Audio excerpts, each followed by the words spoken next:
두 번째 짧은 문장에 대해서 말씀을 전하겠습니다. 거저 받았으니 너희는 거저 주어라 라고 할 때 거저 주어라, 예수의 명령, 예수의 계명입니다. 이 예수께서 말씀을 거저 주라 할 때 첫째 무엇을 주라는 말씀입니까? 두 번째 어떻게, 후와 화 두 개에 대해서 생각해 볼 필요가 있습니다. 너희는 거저 주어라 라고 할 때 주라, 그 명령이 있다면, 그것이 계명이라면 우리는 가장 먼저 예수의 계명을 떠올립니다. 무엇입니까? 사랑하라입니다. 어떻게 보면 너무도 진부하리만큼 사랑 타령을 하게 되는 게 바로 기독교 신앙입니다. 거저 주어라, 사랑을 주어라 라는 말씀에 틀림이 없습니다. 그럼에도 불구하고 오늘 본문 그리고 오늘 주제 거저 받으니 거저 주어라 라는 이 주제에 맞춰서 이 구절을 다시 한번, 사랑에 대한 의미를 다시 한번 정립해보면 무엇일까요? 사랑이라고 말할 때 사랑의 구체적인 실행이 무엇이라고 생각하십니까?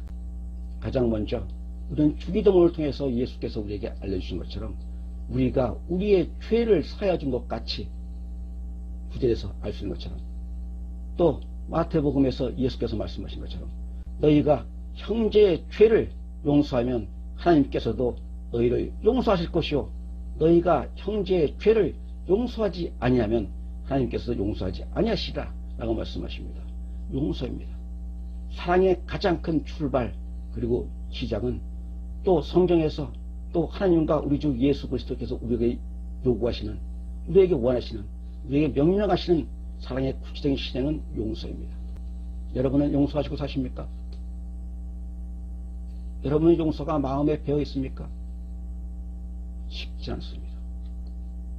그럼에도 분명한 건 우리는 조금씩 그 용서가 내 마음에 새겨지고 옮겨지면서 우리가 마지막 순간, 우리가 이 생에 생명을 마치는 마지막 순간에는 최소한 우리한테 미움과 증오, 분노는 없어야 합니다.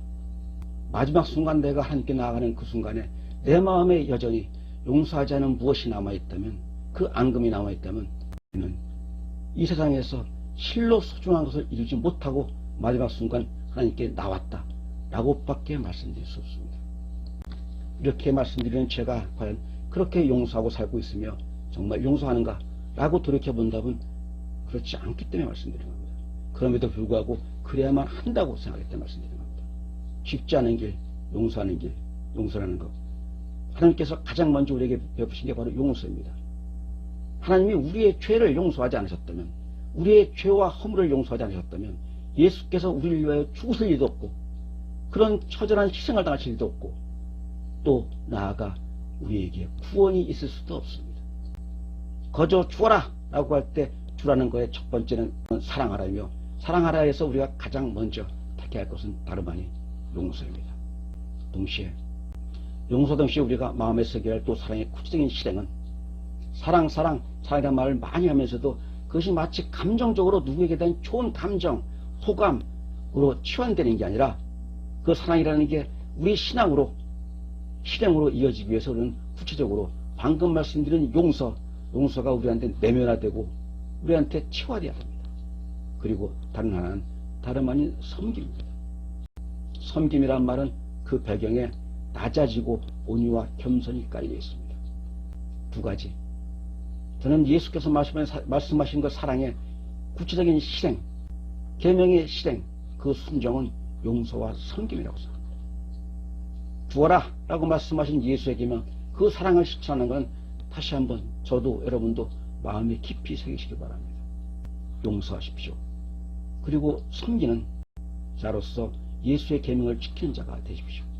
용서와 섬김이 주께서 우리에게 주신 사랑하라는 계명을 지키는 가장 소중한 그리고 가장 분명한 길일 것입니다.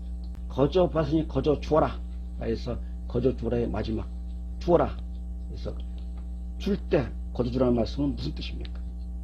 거저 받으니라고 할 때 거저라는 말은 오직 믿음으로, 너희가 어떤 재물을 바치거나 선행이 아니라 오직 믿음으로 너희가 구원받을 수 있다. 그러나 그 거저는 거저 만들어진 것, 거저 생긴 것이 아니다. 예수 그리스도의 그 존귀하신 예수 그리스도의 생명이 바쳐진 실로 존귀한 생명이 너에게 은혜로 말미암아 거저 주신 거다 라는 의미를 해석해야 된다고 말씀드렸습니다.